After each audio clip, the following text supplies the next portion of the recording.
আজ গিয়েছিলাম একটি মিষ্টি বোনের জন্মদিনের অনুষ্ঠানে। হাই, আমি অপু। চলে এলাম আরেকটা ভিডিও নিয়ে। কেক টেক কেটে সবাই মিলে খুব মজা করে কেক খেয়েছিলাম। আর যার বার্থডে ছিল সে সবাইকে খুব আনন্দের সাথে কেক মাখিয়েও দিয়েছিল। আর খেতে বসেছিলাম আমরা সবাই মিলে। মেনুর প্রথমেই ছিল বাঙালি স্টাইল ফ্রাইড রাইস। হ্যাঁ, বাঙালিরা মিষ্টি খেতে খুবই পছন্দ করে, তাই তারা রাইসেও মিষ্টি ভালোই দেয়। আর এই মিষ্টি মিষ্টি রাইসের সাথে যদি পড়ে ঝাল ঝাল কষা মাংস, তাহলে তো আর কথাই নেই। হ্যাঁ, আর তারপরেই ছিল কষা মাংস, গরম গরম তুলতুলে নরম চিকেন কষা। আলোর অফ সাইডে বসার জন্য যখনই খাবার দিতে আসছিল অন্ধকার হয়ে যাচ্ছিল। তারপর চলে এসেছিলো স্যালাড।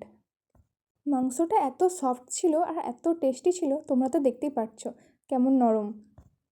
তারপর লাস্টে ছিল ঠান্ডা ঠান্ডা মিষ্টি দই। তার আগে পায়েস ও পাঁপড় দিয়ে গেছিলো, কিন্তু সেটার ভিডিওটা আর করতে মনে নেই। তারপর চলে এসেছিলো বাঙালির ইমোশন রসগোল্লা।